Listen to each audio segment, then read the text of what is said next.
इतना कह कुसुम जाने लगी। वही वैभव आज भी उसे अपने नजर से बस जाता हुआ देखने लगा। वो जितना भी कोशिश कर ले कुसुम कभी उसे हाँ नहीं कहेगी। कुसुम को हर अमीर आदमी एक जैसा ही लगता था। उसने अपनी बहन को पल पल तकलीफ में मरते हुए देखा था, जिस कारण उसे अमीर आदमी से नफरत हो गया था।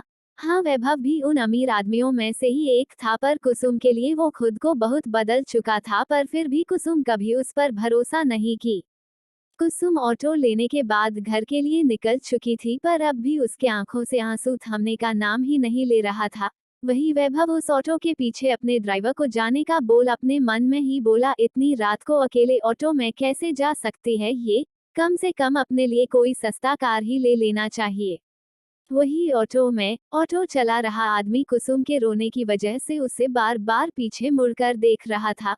कुछ ही वक्त के बाद ऑटो रुका तो कुसुम ऑटो वाले को पैसा दे ऑटो से उतर रास्ते में चलने लगी। उसे अपनी बहन के ना रहने का इतना ज्यादा दुख हो रहा था कि वो इस गम की वजह से ध्यान ही नहीं दी। वही वैभव अपने कार में बैठा उसके पीछे ही आ रहा था। वही रास्ते में रोते हुए चलती कुसुम को देख वैभव को बिल्कुल भी अच्छा नहीं लग रहा था।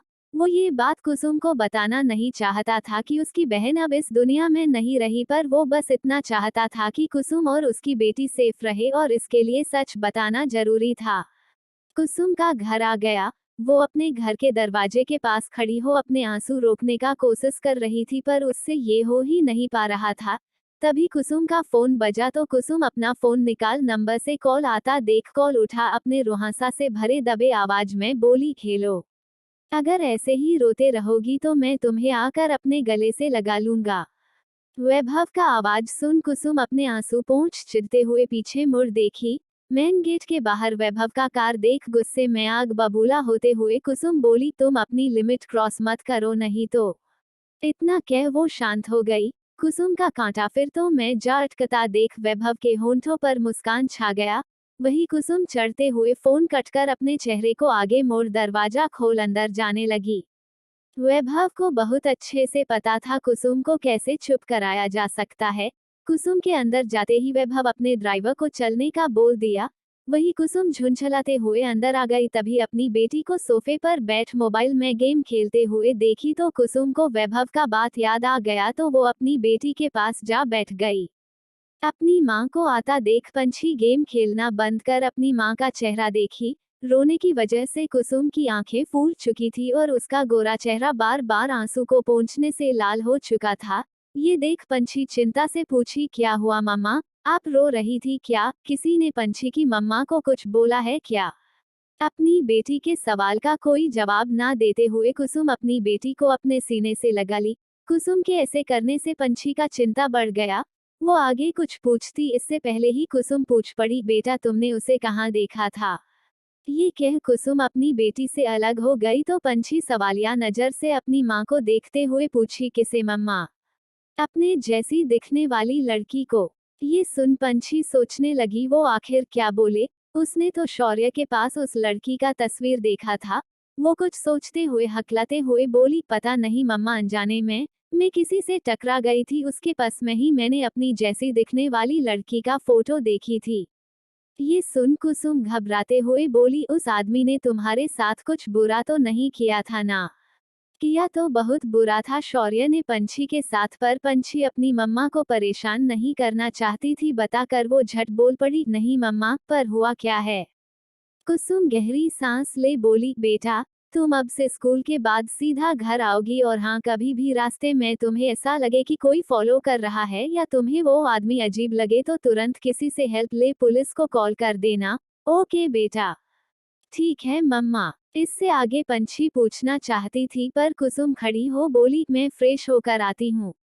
इतना कह कुसुम कमरे में चली गई। वही पंछी सोफे पर बैठी अपनी मम्मा के रोने और इतने सारे सवाल उस लड़की के लिए करता पा सोचने लगी, आखिर हुआ क्या है और वो लड़की है कौन, और क्यों उसकी मम्मा उसे ये सब कह रही थी? क्या इस बॉक्स के बारे में मम्मा को पता चल गया है, इसलिए वो मेरे सेफ्टी को लेकर परेशान है? यहाँ पंछी अपने सवालों में घिरी हुई थी तो वही कुसुम कमरे के अंदर जा फुट फुट कर रोते हुए बोली, दीदी मैं आपके लिए कुछ नहीं कर सकी, पर मैं तारा को जरूर ढूंढ उसके लिए सब कुछ करूंगी। पता नहीं तारा कहाँ होगी, किस हाल में होगी। अगर मुझे पहले पता होता तो मैं तारा को अपने पास ले आती। कैसे कोई बाप अपनी ही बेटी को बेच सकता है। इतना कह वो कुछ देर तक रोती रही, फिर पंछी का ख्याल आया तो वो फ्रेश होने चली गई। फिर बहरा अपनी बेटी के साथ थोड़ा सा खाना खा ली। अपनी बहन के मरने का खबर सुन उससे खाना तक भी नहीं खिला रहा था, पर वो अगर खाना नहीं खाती तो उसकी बेटी फिर सवाल के पुल बांधना शुरू कर देती। फिर कुसुम अपनी बेटी के साथ सोने चली गई। कुछ ही वक्त में पंछी तो गहरी नींद के आगोश में चली गई, पर कुसुम अपनी दीदी और तारा के साथ बिताया हुआ पल याद करते हुए अब भी जागी हुई थी। ये रात बीत गया। कुसुम पूरी रात सो नहीं पाई। वही सुबह जब पंछी उठ स्कूल के लिए तैयार होकर बाहर गई तो अपनी माँ का चेहरा देख पूछना चाहती थी, पर कुसुम अपना पस उठा झूठी मुस्कान अपने चेहरे पर ला बोली, बेटा मुझे कैफे में आज बहुत काम है, तुम नाश्ता कर चली जाना, और हाँ, जो मैं कल समझाई थी उसे याद रखना। इतना कह हमेशा की तरह अपनी बेटी के सिर को प्यार से चूम बाय बोल चली गई। वही पंछी अपनी माँ को बस जाता हुआ देखने लगी, फिर वो भी नाश्ता कर अपनी छुटकू को खाना दे स्कूल जाने के लिए निकल गई। स्कूल जाने के बाद पंछी क्लास में खोई खोई सी बैठी थी। धीरे धीरे सारे क्लासेस खत्म होने लगे। लंच टाइम हो चुका था। पंछी लंच करने की जगह क्लास में बैठी थी, तभी मानव क्लास के अंदर आ पंछी को खोया हुआ देखा तो उसके पास जा बैठ गया। शौर्य के बगल में बैठने के बाद भी पंछी को एहसास नहीं हुआ कि कोई आ उसके बगल में बैठ चुका है। तभी शौर्य बोल पड़ा, क्या हुआ पंछी? अपने मानव सर का आवाज सुन पंछी उसके तरफ देख बोली, मानव सर आप कब आए? ये सुन शौर्य बोल पड़ा, जब तुम अपने ख्यालों में खोई थी। वैसे क्या हुआ, तुम्हारा चेहरा इतना उतरा हुआ क्यों है? पंछी गहरी सांस लेते हुए बोली, मैंने आपको बताया था ना मेरी जैसी कोई दिखती है। ये सुन शौर्य का चेहरा कठोर हो गया, पर वो शांति से ही बोला, हाँ तो।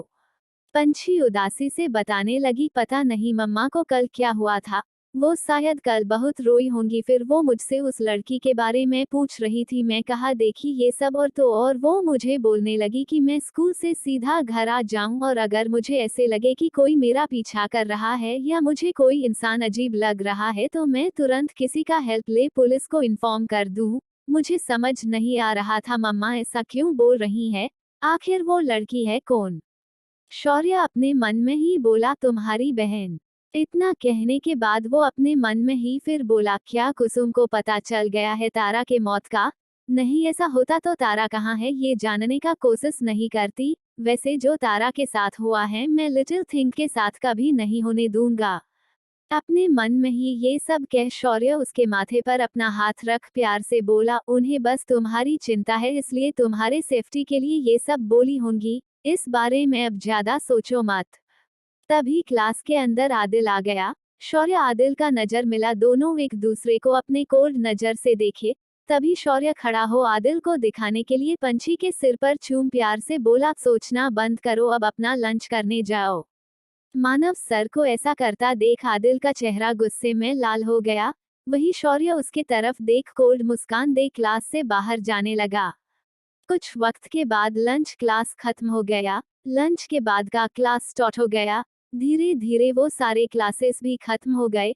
शौर्य अपना क्लास ओवर कर चला गया। फिर सभी स्टूडेंट्स भी स्कूल से बाहर जा अपने अपने बस में चले गए। बस में जा पंछी कृतिका के पास जा बैठ गई। पंछी के आते ही कृतिका झट से उसके हाथ को पकड़ बोली, पंछी यार मेरे साथ अनुज से मिलने चलेगी? कृतिका का बात सुन पंछी उदासी से बोली, यार मम्मा ने कहा है मैं स्कूल से सीधा घर जाऊं। पंछी के बातों को सुन कृतिका अपने पप्पी चमकदार आंखों से पंछी को देखने लगी। कल जो सवाल की थी अनुज से, उसके बाद कृतिका को अकेले जाने में बहुत शर्म आ रहा था। कृतिका का चमकदार आंख देख पंछी को उसके साथ जाने के लिए हाँ करना ही पड़ा। वही दूसरी तरफ कुसुम कैफे में अपना काम कर रही थी। तभी उसने देखा कि उसके कैफे में वैभव आ रहा है। ये देख कुसुम का पारा गर्म हो गया। वही वैभव अंदर जा ऐसे चेयर पर जा बैठा जहां से उसे कुसुम नजर आए, फिर अपने लिए कॉफी ऑर्डर कर लिया। वैभव के कैफे के अंदर आते ही सभी उसे घूरे जा रहे थे। अब भी वैभव का चार्म ज्यादा कम नहीं हुआ था। अब भी वो बहुत डेसिंग लगता था, साथ ही उसका डेविल पर्सनैलिटी जो अब भी पूरा बरकरार था। कॉलेज की लड़कियां जो कैफे में ग्रुप बनाकर साथ बैठी गेम खेल रही थी, वो सब लड़कियां भी वैभव की तरफ देखने लगी। तभी एक लड़की को डेयर में मिला था कि कैफे में बैठे किसी भी एक आदमी का नंबर उसे मांगना होगा। लड़की का पूरे कैफे में बस वैभव पर नजर जा अटक गया। भले वो एज में उससे बहुत बड़ा था पर स्मार्ट अब भी बहुत लगता था। वो लड़की झट से उठ वैभव के पास चली गई। वही वैभव का ऑर्डर किया कॉफी आ गया था। वो कॉफी का शिप पीते हुए कुसुम को देखे जा रहा था। तभी वो लड़की उसके सामने खड़ी हो अपने प्यारे आवाज में बोली, हेलो अंकल, क्या मैं आपके बगल में बैठ सकती हूँ? लड़की का अंकल बोलने का दिल बिल्कुल नहीं था, पर फिर भी उसे बोलना पड़ा। वही दूर से कुसुम ये होता हुआ देख रही थी। वैभव ने अपने कैजुअल टोन में ही ठीक है कह दिया तो वो लड़की झट से बैठ बोली, सर आप मुझे देखे देखे से लग रहे हो। अंकल से सीधा सर, लड़की से और अंकल नहीं बोला जा रहा था। और लड़की ने उसे सच में कहीं तो देखा था पर उसे याद नहीं आ रहा था। लड़की का बात सुन वैभव बस मुस्कुराते हुए बोल दिया, ओह अच्छा। तभी लड़की को याद आया तो उसकी आंखें हैरानी से बड़ी बड़ी हो गई। वो खड़ी हो अपने मुंह पर होंठ रख चिल्लाकर बोल पड़ी, आप तो देशमुख मल्टीनेशनल कंपनी के सीईओ हो ना? सभी ये सुन वैभव के तरफ देखने लगे। सभी हैरान थे, इतने बड़े बिजनेसमैन इस छोटे से कैफे में क्या कर रहा है। तभी वैभव बोल पड़ा, सॉरी तुम गलत समझ रही हो। इतना कह अपना कॉफी जल्दी जल्दी वैभव खत्म करने लगा। तभी वो लड़की अपने चेयर को उसके सामने कर बैठ उसके करीब जा बोली, मैं गलत नहीं हो सकती हूँ। आप तो मेरे रोल मॉडल हो सर, मैं कैसे आपको पहचानने में मिस्टेक कर सकती हूँ? वैभव मुस्कुराते हुए उसे देख बोला, yes you are right but please don't speak louder. Deshmukh multinational company पूरे देश भर में फेमस था और ये बात सभी को पता था। देशमुख कंपनी के सीईओ अब तक बैचलर है। लड़की झट से नंबर मांग पड़ी, सर क्या मुझे आपका नंबर मिल सकता है? वही दूर काउंटर के पास बैठी कुसुम ये देख मुंह बनाते हुए अपने मन में ही बोली, बेटी के उम्र की लड़कियों के साथ भी फ्लर्ट करते हुए शर्म नहीं आता इसे, अब तक वैसा ही है। वही दूसरी तरफ अपना नंबर देने से वैभव साफ मना कर दिया और उसे अपने जगह पर जा बैठने का कहा। अपना कॉफी पीने के बाद दूसरा कॉफी फिर ऑर्डर किया। वही पंछी कृतिका एक साथ एक स्टॉपेज पर ही जा उतर गई। ना चाहते हुए भी पंछी को उसके साथ जाना पड़ रहा था। दोनों दोस्त कुछ ही वक्त में कैफे पहुंच गए। अनुज ने जब देखा कृतिका अपने साथ पंछी को भी लेकर आई है तो उसे बुरा तो नहीं लगा, पर अनुज कृतिका के साथ अकेले टाइम एक्सपेंड करना चाहता था ताकि वो दोनों के बीच का रिलेशन फ्लेक्सिबल हो सके, कोई हिचकिचाहट ना रहे। अनुज मुस्कुराते हुए दोनों को बैठने का कह दिया। तभी पंछी बोल पड़ी, मैं आती हूँ। पंछी भी यही चाहती थी कि दोनों एक साथ अकेले टाइम एक्सपेंड करे, पर कृतिका थी जो हमेशा उसे अपने साथ खींच ले आती या इमोशनली मना ही लेती अपने साथ आने के लिए। पंछी के जाते ही अनुज कृतिका की तरफ देख बोला, देखो तुम्हारी दोस्त कितनी समझदार है, वो हमेशा हम दोनों को अकेले टाइम देना चाहती है पर तुम हो कि मेरे साथ अकेले टाइम एक्सपेंड ही नहीं करना चाहती हो। कृतिका ने जब ये सुना तो उसका चेहरा लाल हो गया। वो अपने चेहरे को बस झुकाए बैठी थी। तभी अनुज उसके चेहरे को ऊपर कर उसके आंखों में देखते हुए बोला, कृतिका कल जो भी हुआ उसे ज्यादा मत सोचो। इंसान को सब कुछ जानना जरूरी है और ये सब जानना गलत नहीं होता है, तो इसके लिए मेरे से नजरें चुराना सही नहीं है। ये सुन कृतिका बस मुस्कुरा दी। वही बाथरूम से पंछी बाहर निकल साइड में जा खड़ी हो गई ताकि वो अनुज को कृतिका के साथ अकेले में बात करने का वक्त दे। तभी उसने अपने सामने ग्लास विंडो में रिफ्लेक्शन देखा। पंछी को हमेशा लगता है कोई उसका पीछा कर रहा है, उस पर 24 घंटे नजर रख रहा हो। रिफ्लेक्शन में जब उसे हुडी पहना हुआ आदमी दिखा जो अपने सिर को अपने हुडी के कैप से ढका हुआ था और अपने होंठों से नाक तक का कपड़े वाला मास्क लगाया हुआ था। पंछी झट से पीछे मुड़ उस इंसान को देखना चाही तो जैसे वो गायब सा ही हो गया। पंछी का दिल जोरों से धड़कने लगा। वो फिर आगे मुड़ी तो उसे कुछ ही वक्त में फिर उसका रिफ्लेक्शन दिखा तो वो मुड़ फिर देखी। उसके बाद घबराते हुए कृतिका अनुज के पास जा बोली, मैं जा रही हूँ। इतना कह बिना दोनों का सुने वो जाने लगी। कृतिका अनुज दोनों को उसके ऐसे बिहेवियर से उसका चिंता होने लगा तो दोनों भी साथ उठ बाहर गए तो देखे पंछी ऑटो ले चली गई है। तभी कृतिका बोल पड़ी, कुछ तो सही नहीं है अनुज पंछी के साथ। वो पहले की तरह नहीं रहती है, अब हमेशा खुद के ख्यालों में कहीं गुम रहती है और उसके चेहरे पर मुझे कभी कभार बहुत अजीब सा डर सिकंद नजर आता है। कृतिका के बातों को सुन अनुज उसके सिर पर अपना हाथ रख बोला, शायद कोई प्रॉब्लम हो, पूछ कर देखो, बताती है तो ठीक है, नहीं तो फोर्स मत करना। कृतिका अनुज के बातों को सुन अपने सिर को हाँ में हिला दी। तो फिर अनुज बाइक निकाल कृतिका को उसके साथ बैठने बोला। वही पंछी ऑटो में बैठी थी। कुछ वक्त के बाद वो ऑटो रुक गया तो वो ऑटो से बाहर निकल पैसा दे चलने लगी।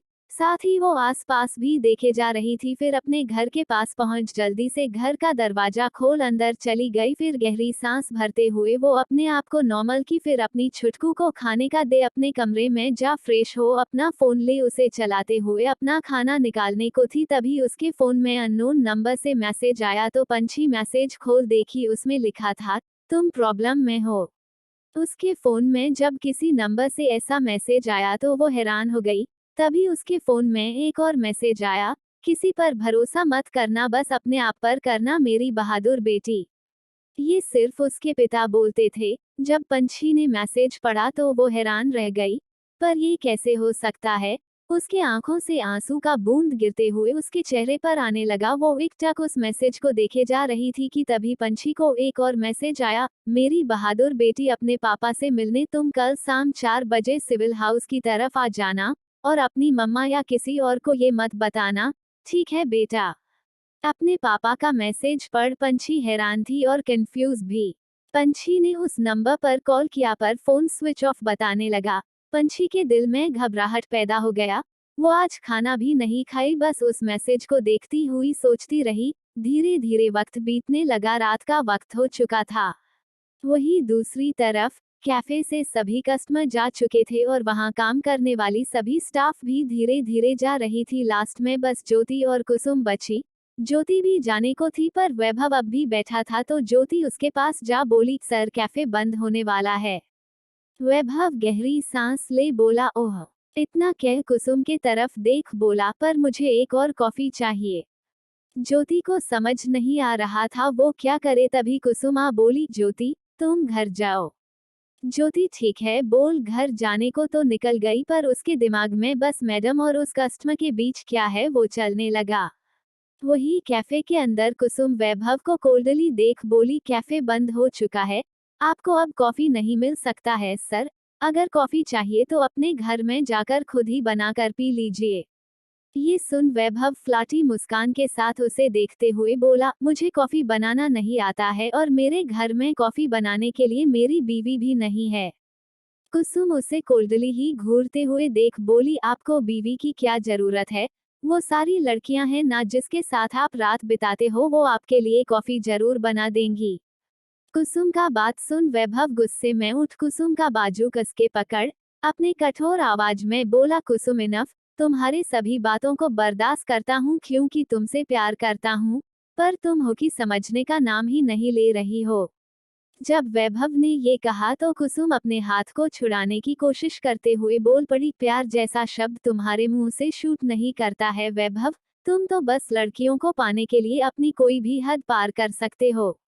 कुसुम ने जब अपने नफरत से भरे नजरों से उसे देखते हुए ये कहा तो वैभव अपने दूसरे हाथ को कुसुम के कमर पर रख उसे अपने और करीब खींच लिया। तो कुसुम उसे गुस्से से भरे नजरों से देखते हुए खुद को दूर करने के लिए उसके छाती पर अपना हाथ रख उसे खुद से दूर धकेलने की कोशिश करने लगी। तभी वैभव बोल पड़ा, तुम अब तक वो सब भूली नहीं हो, मैं तुमसे कितनी बार माफी मांग चुका हूँ उस गलती के लिए।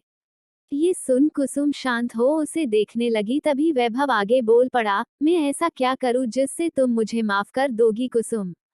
ये सुन अपने चेहरे को फेर कुसुम बोल पड़ी, मैं तुम्हें उस गलती के लिए कभी माफ नहीं कर सकती हूँ। ये सुनते ही वैभव उसे छोड़ बाहर जाते हुए बोला, जो मैंने उस दिन किया था कुसुम, मुझे उसका गिल्ट है। मैंने तुमसे उसके लिए माफी भी मांगा था उस दिन, पर तुम्हें मेरा माफी बस मेरा दिखावा लगा था। ये कह वो जाने को था तभी कुसुम बोल पड़ी, अगर तारा का पता लगाने में मेरी हेल्प करोगे तो मैं वादा करती हूँ तुम्हें उस गलती के लिए माफ कर दूंगी। कुसुम का ये बात सुन वैभव के होंठों पर मुस्कान छा गया। वो मुड़ बोला, ठीक है, ये चेहरा अब मैं तुम्हें तभी दिखाऊंगा जब मुझे तारा का पता चलेगा। इतना कह वो कैफे से चला गया। उसके जाते ही कुसुम गहरी सांस भर कैफे लॉक करने लगी। वही वैभव आज खुद ही कार ड्राइव कर रहा था। कार ड्राइव करते हुए वैभव उस दिन को याद करने लगा।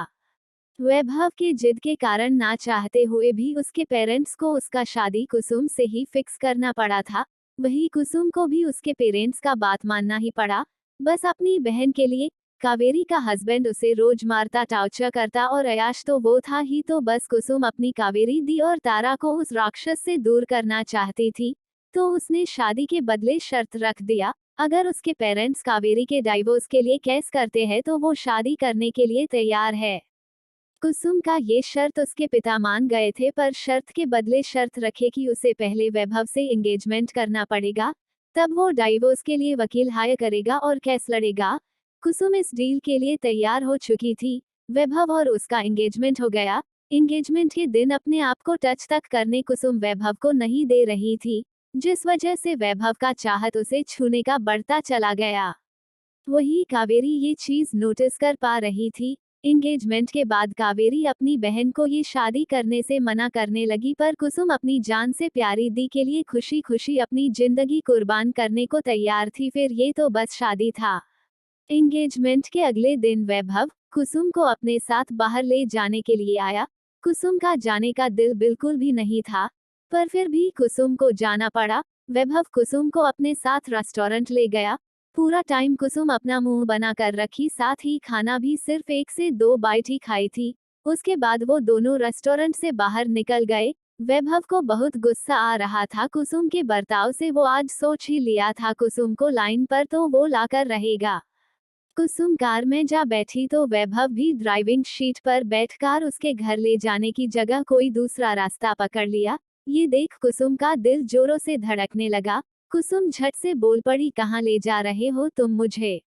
बेबी, होने वाली वाइफ हो तुम मेरी, अब सिर्फ डिनर के लिए तो बाहर नहीं लाऊंगा तुम्हें। वैभव का बात सुन कुसुम घबरा गई। वो कार से बाहर जाने के लिए कार का दरवाजा खोलने को हुई, पर वैभव कार लॉक कर दिया था। कुसुम के चेहरे पर डर छा गया। ये देख वैभव के चेहरे पर मुस्कुराहट था।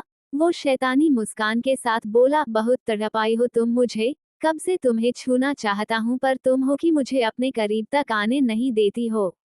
ये कहकर सुनसान रास्ते में जा वैभव रोक दिया और उसके तरफ देखा। कुसुम अपने घबराए आवाज में बोली, मेरे करीब आने का कोशिश किए तो मैं। कुसुम शांत हो गई। वही वैभव उसके करीब जा अपने हाथ को उसके चेहरे पर रख सेडिक्टिवली फेरते हुए अपने दूसरे हाथ से उसके हाथ को पकड़ लिया।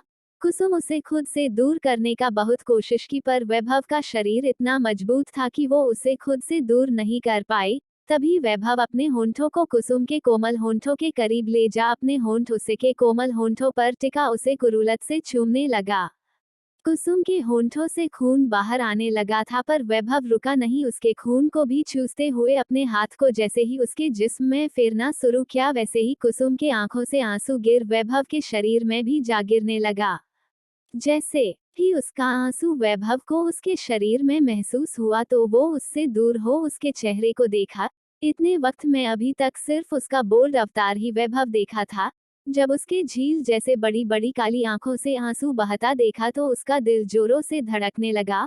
आज तक उसने बहुत सी खूबसूरत लड़कियां देख रखा था, पर कुसुम जैसी खूबसूरत प्योर हार्टेड उसे आज तक कोई नहीं लगी। कुसुम रोते हुए अपने शरीर को खुद में समेट ली। वही वैभव उससे दूर हो अपने आगे आए बाल को पीछे धकेलते हुए पूछा, क्यों मेरे करीब नहीं आना चाहती हो? सब कुछ तो है मेरे पास, मैं अच्छा दिखता हूँ, अमीर हूँ, जो तुम्हें चाहिए तुम्हें सब दे सकता हूँ, पर फिर भी तुम मेरे करीब नहीं आना चाहती हो, क्यों? ये सुन कुसुम रोते हुए उसके तरफ देख बोली, तुम बहुत अच्छे दिखते हो पर बहुत घटिया इंसान हो। तुम्हारे पास पैसा तो बहुत है, पर दिल तुम्हारे पास बिल्कुल भी नहीं है। तुम मुझे सब लाकर दे सकते हो, पर प्यार नहीं दे सकते। इतना कहने के बाद कुसुम अपने आंखों से आंसू पोंछते हुए पूछी, पता भी है प्यार होता क्या है? ये सुन वैभव सोचने लगा। तभी कुसुम बोल पड़ी, प्यार कभी जिस्मानी नहीं होता है वैभव देशमुख, बल्कि रूहानी होता है। प्यार को महसूस किया जाता है, ना कि उसे छूकर अपने हवस को पूरा किया जाता है। कुसुम की बातें वैभव के दिलों में जा बस गया। वो सब होने के बाद उसने उस दिन उससे माफी मांग उसे घर छोड़ दिया, फिर पूरा वक्त उसे ही याद करता रहा। आज से पहले वैभव के दिलो दिमाग में कोई लड़की नहीं बसी थी जैसे कुसुम बसने लगी थी। वो कुसुम को शुरुआत में सिर्फ पाना चाहता था क्योंकि उसे ये बर्दाश्त नहीं हो रहा था कि कैसे कोई लड़की उसे रिजेक्ट कर सकती है। पर उसे क्या पता था पाने के जुनून में वो उससे इस कदर प्यार कर बैठेगा कि अपने आप को पूरी तरह से उसके लिए बदल देगा। पर उस दिन के बाद जब कुसुम की बहन को पता चला कि वो सिर्फ उसके लिए शादी कर रही है तो वो उसे ये शादी करने से मना कर उसे भाग जाने को बोल दी। कुसुम भागना नहीं चाहती थी पर कावेरी ने उसे कसम दे दिया और अपने बहन का कसम वो तोड़ नहीं सकती थी। आखिरी बार वो अपनी बहन और तारा से मिली फिर घर से भाग गई। वैभव ये सब याद कर रहा था, वहीं दूसरी तरफ कुसुम घर पहुंच चुकी थी। जब वो घर गई तो देखी उसकी बेटी सो चुकी है। ये देख कुसुम उसे रात के खाने के लिए उठाई पर वो उठी नहीं। पंछी सोई नहीं थी, बस नाटक कर रही थी। वो इतनी ज्यादा परेशान थी कि उसे देखते ही कुसुम समझ जाती, इसलिए वो सोने का बस नाटक करने लगी। ये रात धीरे धीरे बीतने लगा। सुबह का वक्त हो गया। कुसुम कैफे जा चुकी थी और पंछी स्कूल। स्कूल में उसका पूरा दिन किसी तरह पार हो गया। पर घर आने के बाद वो सोचने लगी ये मैसेज सच है कि नहीं, पर जो भी हो उसे जाना चाहिए अगर सच हुआ तो। बिना कुछ खाए ही पंछी बैठी घड़ी को देखे जा रही थी। जैसे ही कांटा 3:20 में जा गया, पंछी जाने के लिए उठ गई। उसे नहीं पता अंजाम क्या होगा, पर वो बस इतना सोच रही थी अगर छुटकू वापस आ सकती है तो पापा क्यों नहीं, ये सोच वो निकल गई। रास्ते में पंछी चल रही थी, वही विवेक जो साए की तरह उसके आसपास रहता है वो उसके पीछे ही जाने लगा। पंछी ने फिर ऑटो लिया और वो निकल गई तो विवेक भी उस ऑटो के पीछे जाने लगा। कुछ वक्त के बाद ऑटो रुका। विवेक को समझ नहीं आ रहा था पंछी यहाँ क्यों आई है, पर तभी उसे याद आया सिविल हाउस से कुछ दूरी के बाद पुराने विला में, जिस विला में उसके बॉस है। इस जगह पर ज्यादा लोग आते जाते नहीं थे। तो इस जगह से कुछ दूरी पर खंडहर जैसा जगह था, वहाँ छोटा सा विला बना हुआ था जिसमें शौर्य उन लोगों से डील करता जो उसके अगेंस्ट जाने का कोशिश करते थे। पंछी उस तरफ बढ़ने लगी। ये देख विवेक शौर्य को कॉल लगाया पर शौर्य का फोन बंद था, तो विवेक ने मिहिर को कॉल लगाया पर मिहिर का फोन भी ऑफ बता रहा था। अब विवेक के माथे पर सलवटे पड़ गए। आज अगर पंछी उस जगह पर पहुंच जाती है तो मानव ही शौर्य है, उसका सच पंछी के सामने आ जाएगा। पंछी आगे बढ़ते जा रही थी। वहीं दूसरी तरफ उस विला के अंदर शौर्य गद्देदार सोफे पर किसी कुरूर राजा की तरह बैठ, जमीन पर पड़े आदमी के बालों को अपने हाथ के मुट्ठी में भर शैतानी मुस्कान के साथ उसे कोल्डली देख बोला, तुम्हें क्या लगा था तुम मेरी तारा को मुझसे छीन कर मेरे हाथों से बच जाओगे? वो शख्स और कोई नहीं बल्कि ब्लैक विडो ग्रुप का लीडर था, जिसने तारा के पिता को पैसा दिया था और जब पैसा उसने नहीं चुकाया तो इस ग्रुप के लीडर को उसके पिता ने तारा को बेच दिया था। ये ग्रुप कोई आम ग्रुप नहीं था, सभी इससे बहुत डरते थे, लेकिन ड्रैगन ग्रुप के सामने इसका कोई औकात नहीं था। ड्रैगन ग्रुप का लीडर और कोई नहीं बल्कि शौर्य था। वो आदमी गिड़गिड़ाते हुए बोला, मुझे पता होता तारा आपकी है तो मैं उसके साथ कुछ भी नहीं करता, और मैंने उसे नहीं मारा है, मुझे नहीं पता वो मरी कैसे। ये सुन शौर्य अपने हाथ में पकड़े नोखिले औजार को उसके एक आंख में बेरहमी से घोंप दिया, जिस कारण वो आदमी चीख पड़ा और उसके आंखों से खून बाहर आने लगा था। तभी शौर्य अपने कठोर नजरों से उसे देखते हुए कोल्डली बोला, उसने अपना जान दे दिया तुम्हारे कारण। उस दिन ब्लैक विडो ग्रुप का लीडर तारा का रेप किया था, साथ ही उस ग्रुप के कई मेंबर ने भी उसका रेप किया। उसके बाद भी उनका मन नहीं भरा था तो वो उसे अधमरे हालत में वहां से लेकर अपने साथ ले जाने वाले थे, पर तभी रात के वक्त पुलिस का राउंड शुरू हो चुका था तो वो तारा को वही छोड़ चले गए, पर उनका गन वही गिर चुका था। तारा के साथ एक ही रात में इतना कुछ हो चुका था कि वो जिंदा होकर भी रह नहीं पाती। उसने किसी तरह वो गन को अपने हाथ में ले अपने आप को गोली मार ली। इतना कुछ हो ही चुका था उसके साथ कि उसका जीने का तमन्ना ही खत्म हो चुका था। वही दूसरी तरफ कल रात से ही कुछ ना खाने पीने की वजह से पंछी के सामने धुंधलापन सा छाने लगा। वो उस विला के करीब अपने पिता को ढूंढते हुए पहुंचने ही वाली थी।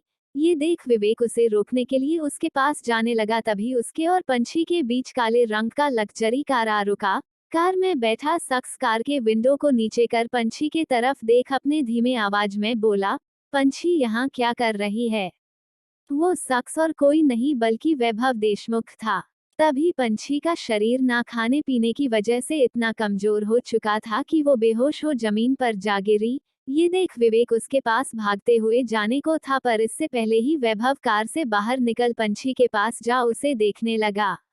विवेक ने जब देखा ये आदमी और कोई नहीं बल्कि बिजनेस वर्ल्ड का किंग कहलाने वाला वैभव देशमुख है, वो एक पल के लिए वही खड़ा रहा पर फिर आगे बढ़ने लगा। तभी उसे वैभव देशमुख के फोन पर बात कर रहे आवाज को सुन रुक गया। कुसुम, मैं तुम्हें परेशान करने के लिए कॉल नहीं किया हूँ। तुम्हारी बेटी यहाँ सिविल हाउस के पास बेहोश हो चुकी है। मैं इसे सिटी हॉस्पिटल लेकर जा रहा हूँ, तुम भी आ जाओ। ये सुन विवेक उसके पास नहीं गया, वही अपने जगह पर खड़ा रहा। दूसरी तरफ वैभव पंछी को अपने गोद में उठा, कार के अंदर ले जा ड्राइवर को अपने कोल्ड आवाज में बोला, जल्दी सिटी हॉस्पिटल चलो। यहाँ से सिटी हॉस्पिटल सामने था, इसलिए वैभव उसे सिटी हॉस्पिटल लेकर ही जा रहा था। वही विला के अंदर शौर्य उसे इतना आसान मौत नहीं दे सकता था।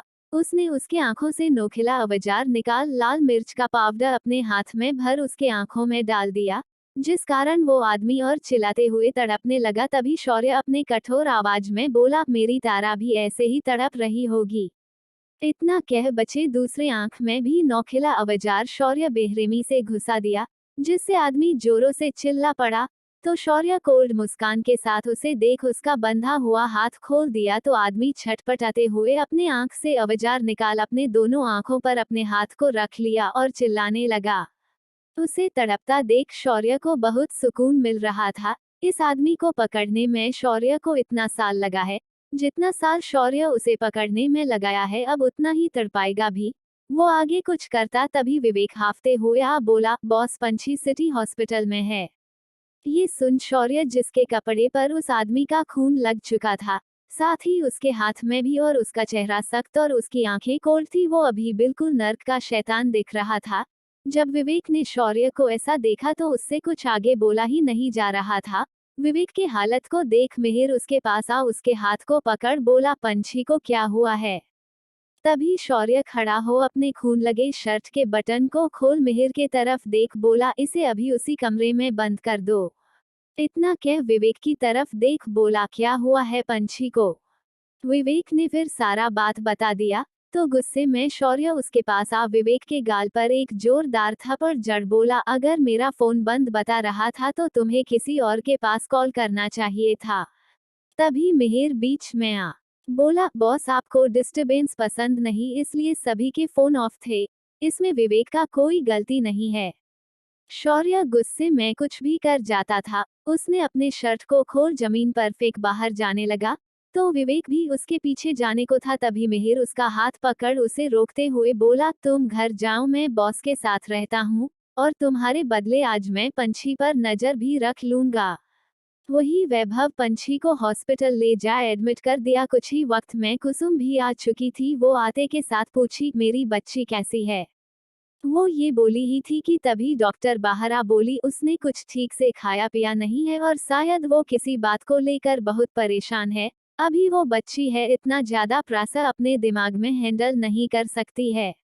इतना कह डॉक्टर आगे बता दी, इसे होश कब आएगा। फिर वहां से चली गई तो कुसुम वैभव दोनों वार्ड के अंदर गए। तभी कुसुम अपनी बेटी को देख रोते हुए बोली, आखिर क्या परेशानी होगा मेरी बच्ची को, और पंछी सिविल हाउस की तरफ क्यों गई थी। मैंने उसे मना किया था कहीं भी जाने से, सीधा स्कूल से घर आने को कहा था।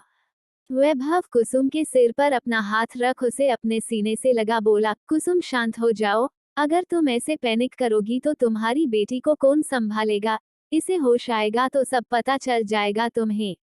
पहली बार वैभव के करीब आने से कुसुम खुद को दूर नहीं की थी, बल्कि उसे पहली बार उसका पास होना अच्छा लग रहा था, क्योंकि जब से राकेश इस दुनिया को छोड़ गए थे तब से अपने हर परेशानी में वो खुद को अकेले ही संभालते आई थी, पर आज वैभव उसे संभाल रहा था। वही शौर्य हॉस्पिटल पहुंच वार्ड के बाहर से ही डोर में लगे ग्लास से वार्ड के अंदर कुसुम वैभव को एक साथ देखा। दोनों एक दूसरे से अलग हो चुके थे, पर अब भी वैभव कुसुम को शांत कर रहा था। तो शौर्य बस बाहर खड़ा हो दोनों को इग्नोर कर बेड के तरफ देखा। दोनों के रहते वो अभी अंदर जा अपनी पंछी से मिल नहीं सकता था, तो बाहर से ही बस उसे बेड में लेटा हुआ देखने लगा। तभी नज वहां आ शौर्य की तरफ देखी। शौर्य दिखने में इतना हैंडसम था कि नज उससे क्या पूछने वाली थी उसे देखते ही भूल गई और बस उसे देखने लगी। तभी शौर्य, जिसका ध्यान पंछी पर टिका हुआ था, उसे एहसास हुआ उसके सामने कोई है तो वो उस तरफ मुड़कर देखा। नज को अपने तरफ ऐसे देखता पा वो अपने कठोर आवाज में बोला, कोई प्रॉब्लम? शौर्य का कठोर आवाज सुन नज अपने होश में आ बोली, नो नो सर, आप क्या इस प्रेजेंट के रिश्तेदार है? शौर्य ना में सिर हिला जाने लगा। तभी नस को समझ नहीं आया, आखिर ये इसका रिश्तेदार नहीं था तो यहाँ खड़ा हो अंदर की तरफ क्यों देख रहा था। वही कुसुम अपनी बेटी के पास बैठ उसके होंठ को पकड़ उसके होश में आने का वेट कर रही थी। नस, दरवाजा खोल, अंदर आप एजेंट को इंजेक्शन देने आई। इंजेक्शन से कुसुम और कुसुम की बेटी पंछी दोनों ही बहुत डरती थी। पंछी तो अभी बेहोश थी पर कुसुम इंजेक्शन देखते ही बोल पड़ी, मेरी बेटी को इंजेक्शन मत दो। नज उसे देख बोली, मैडम देना जरूरी है। कुसुम के चेहरे का हाव भाव देख वैभव उसके पास जा मुस्कुराते हुए बोला, कुसुम तुम्हें डर लग रहा है तो तुम साइड चली जाओ। ये सुन कुसुम उसे घूर कर देख बोली, मुझे डर नहीं लगता है। इतना कह वो वहीं पर बैठी रही पर जैसे ही इंजेक्शन नज निकाली कुसुम चिल्ला पड़ी जैसे उसे ही इंजेक्शन मिल रहा हो। ये देख वैभव हंसने लगा। वही नज अपने मन में ही बोली, अजीब औरत है ये। वैभव उसके पास जा उसके कंधे पर अपना हाथ रख लिया तो कुसुम अपने आंखों को कसके बंद कर ली।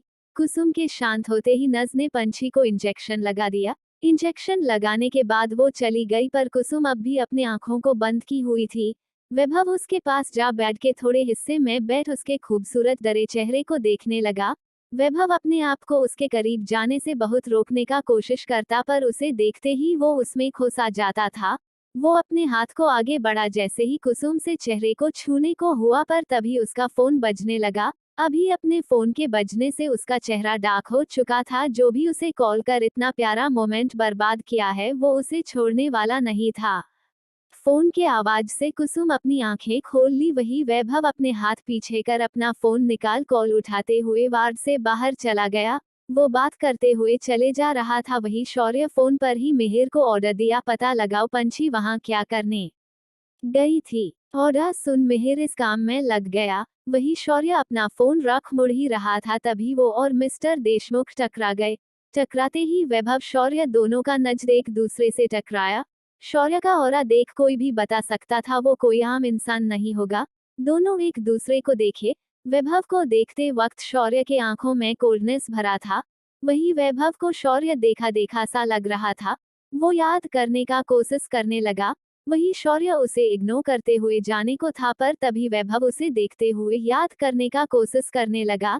तभी उसे अचानक से याद आया, जिस कॉलेज में तारा पढ़ती थी उस कॉलेज का फाउंडर वैभव था। वो कॉलेज फंक्शन में चीफ गेस्ट के तौर पर कॉलेज आया था। तभी उसने कॉलेज में तारा को इस लड़के के साथ देखा था। जैसे ही उसे याद आया वो उसके कंधे पर अपना हाथ रख उसे आगे जाने से रोक लिया। तभी शौर्य पीछे मुड़ उसके तरफ अपने कोल्ड नजरों से ही देखा। तभी वैभव उससे पूछ पड़ा, तुम तो वही हो ना जो तारा के साथ कॉलेज में सॉन्ग परफॉर्म किए थे? तारा का नाम सुनते ही शौर्य उसके हाथ को अपने कंधे से हटा बोला, कौन तारा? ये सुन वैभव उसके आंखों में देखा, फिर बोल पड़ा, सॉरी, मुझे लगा था तुम तारा को जानते होगे। शौर्य वैभव का पूरा बात सुने बिना ही वहां से आगे बढ़ गया। वही शौर्य के एटीट्यूड को देख वैभव को शौर्य के साथ पहला मुलाकात याद आ गया। कॉलेज फंक्शन में शौर्य तारा के साथ गाना गाने वाला था। मिस्टर देशमुख कॉलेज आ चुके थे। शौर्य तारा के साथ कॉलेज गार्डन में ही बैठे उसके सॉन्ग में कहाँ गलती है वो बताते हुए उसे सुधार जा रहा था। जब वैभव को तारा दिखी तो वो प्रिंसिपल को बोल तारा के पास उससे मिलने चला गया। तारा ने जब वैभव को देखा तो वो खड़ी हो बोली, नमस्ते अंकल। वैभव मुस्कुराते हुए बोला, ये सब बोलने का जरूरत नहीं है, वैसे तुम सॉन्ग में पार्टिसिपेट की हो? तारा मुस्कुराते हुए हाँ कह दी तो वैभव बोल पड़ा, ऑल द बेस्ट। इतना कह जाने से पहले वो शौर्य के तरफ देखा। उसका ऑरा देखते ही वैभव इतना तो समझ गया था ये कोई आम लड़का नहीं है। इतने कॉन्फिडेंट साथ ही कोल्ड ऑरा जिसे देख किसी का भी रूह तक कांप जाए। उसे देखते हुए वैभव उसके तरफ अपना हाथ बढ़ा दिया। हेलो शौर्य ने उसके हाथ को मिलाने की जगह उसे इग्नोर करते हुए आगे बढ़ बोला, तारा तुम्हारा हो जाए तो आखिरी बार प्रैक्टिस के लिए म्यूजिक रूम आ जाना। इतना कह शौर्य चला गया। जब वो दिन वैभव को याद आया तो उसे ही देखते हुए वो धीरे से बोला, पहली बार मेरे सामने कोई ऐसा एटीट्यूड दिखाने का हिम्मत किया था। कैसे भूल सकता हूँ मैं तुम्हें, मुझे बहुत अच्छे से पता ही तुम्हें तारा के बारे में कुछ तो पता जरूर होगा। इतना कह अपने असिस्टेंट को कॉल लगा वैभव उसे उसके कॉलेज में पढ़ने वाले स्टूडेंट शौर्य का इंफॉर्मेशन लाने को कहा। वैभव अब तक शौर्य का नाम भूला नहीं था। शौर्य ऐसा था ही कोई एक बार देखे तो उसे भूल ही ना पाए। आगे के भाग को जानने के लिए चैनल को सब्सक्राइब करें और वीडियो में लाइक और कमेंट कर अपना सपोर्ट दें। Thank you.